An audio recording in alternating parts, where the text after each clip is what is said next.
Welcome to the Barguments Sports Desk. I'm your host, PFT. We're going to kick right into the action. We've got Dave going up against the $20 Chef. Now, Sean, the $20 Chef, was seeded as a 16 seed. I have no idea what the committee was thinking on this one, but he's raw meat for Dave. They're going to be debating what is the worst sports town in the United States. It's Boston. It's Boston. Dave is a 1 seed, and the $20 Chef is a 16 seed. So tough look for Sean over here. I think that's also a crazy 16 seed.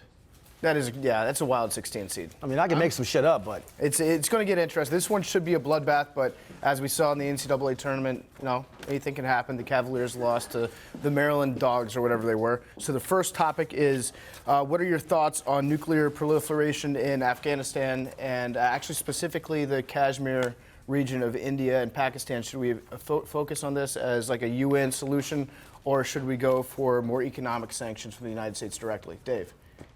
I'm going to go with the sanctions. Okay. Okay, so the real topic is going to be what's the worst sports town in America. So we're going to tell you what, since Dave's the 1 seed, we're going to let Sean go first. oh, thanks. Thanks a lot. All right, worst sports town in this country, out the gate, Phoenix, Arizona. They got too much going on there. They don't give a fuck about anything except for when the team is doing well, okay? The only real sport in Phoenix, Arizona is drinking. People get lit there, all right? And if the Cardinals aren't in the playoffs, if any of their team, if the Coyotes, they don't even fucking exist for half the team, half the city doesn't give a fuck about the Coyotes. That's a good point. All right? When the Diamondbacks won in 2001, no one gave a fuck when they were losing, and then when they pulled it out of their ass, everybody showed up at like 11:30 at night to honk their horns in the streets. Although Phoenix is a great place to live, and I love it there, and they got pools year-round and all this good shit. Shut up, Sean, you're going too long. Fans there are fake as the titties in Scottsdale, and that's about it. There you go.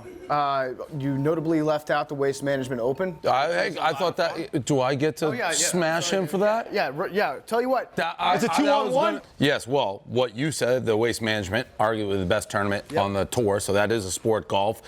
Football, one word, Cortez. Yeah. You think he takes any days off?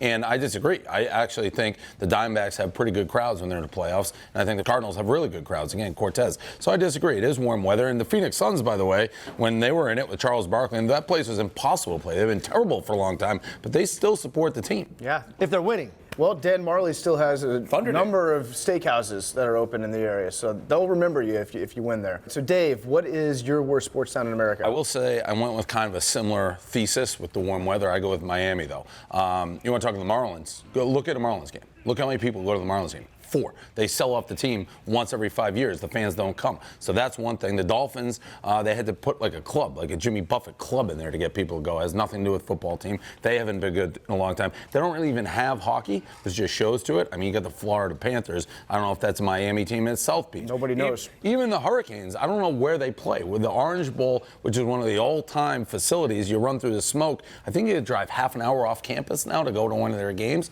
And even the Miami games look half empty. All right, fair points, Dave. Your response?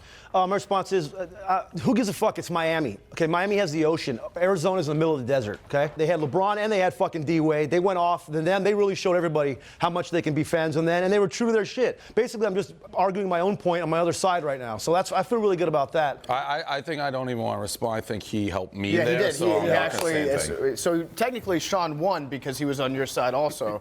But yeah, round 1 of Barguments is going to go to Dave. Yeah, this was to be expected. I'm here for the free chicken wings. And you know what? You covered the spread. This is, very easily. If I were you, Sean, I would have just attacked him at his own weakness and said, you didn't even bring up LeBron James, and you're talking about Miami sports. All right, consider this round of Barguments closed. Was it expected that Dave would win? Yes. Did I only let Dave win to secure my job security so he wouldn't fire me because he's my boss? Also, yes. So this was not an upset whatsoever. Dave steamrolled the competition on to the next round. Miami, you're on notice. You're the worst sports town in America. No offense.